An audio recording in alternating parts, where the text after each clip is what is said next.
Umarangkada na ang voter registration sa dalawang kampo ng MILF sa Maguindanao del Norte. Kahit barangay certificate, tinanggap na ng COMELEC bilang requirement sa pagpaparegister. Nasa frontline na balitang yan si Mon Gualvez.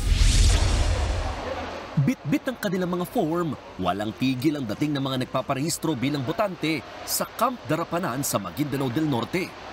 Kilala itong kampo ng Moro Islamic Liberation Front o MILF. Binuksan ng Camp Darapanan sa lahat para sa pagpapatuloy ng voter registration. Isa sa mga matyagang pumila, si Abdul Rahman, isang miyembro ng MILF at mahigit 2 dekadang OFW sa Saudi. Aminado siyang nanibago sa proseso. Nakaka-nervous po kasi for the first time na magparehistro. At saka never pa ako nakaboto. Si Sapal Damantek naman, ngayon lang din nakapagparehistro matapos tumira ng ilang taon sa bukid. Kung ano man ang yung patakaran ng BARM, sumusunod ako. Hindi ko ano sa BARM kasi ako matanda na ako. Ang sa isip ko, kasi matanda na ako, kahit mamatay ako, doon ako mamatay sa mabuting kalagayan. Mas pinadali rin ng COMELEC ang pagpaparehistro dahil kahit barangay certification, tinatanggap nilang requirement. Dito mismo sa pinakasentro ng Camp Darapanan, ginawa ng COMELEC ang pagpaparehistro.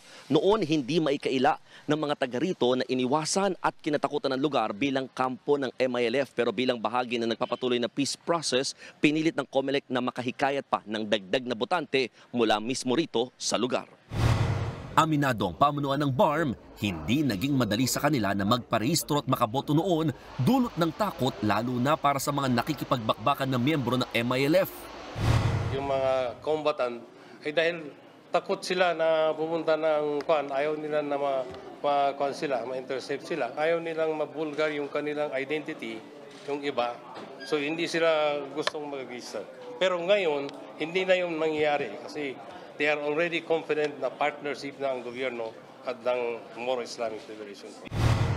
Sa issue naman ng double registration, sinigurado ng COMELEC na sinasala nila mga nagpaparehistro. May mga naging alias kasi ang mga miyembro ng MILF noon bago magbalik loob sa gobyerno. Titingnan namin kung yung mga nagparehistro, Darapanan man o kahit sa Abubakar, ay may katulad na fingerprint sa ibang parte ng ating bansa para mapatanggal natin yung pinaka-latest na registration na mariretain pa rin. Again, may mariretain pa rin yung earlier registration. Mas maganda nga yun kasi malalaman nila ngayon kung may gumamit ng mga pangalan nila before. Babantayan din ng COMELEC ang magiging halalan sa BARM dahil unang beses na boboto ang mga taga rito ng mga magiging miyembro ng kanilang parliament. Sa May 2025 mangyayari ang eleksyon. Magpapatuloy ang voter registration sa loob ng mga kampo ng Darapanan at Abubakar hanggang matapos ang September 30 deadline.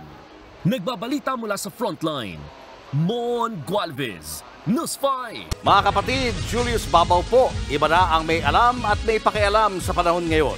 Para sa frontline ng mga balita, mag-follow at mag-subscribe sa social media pages ng News 5.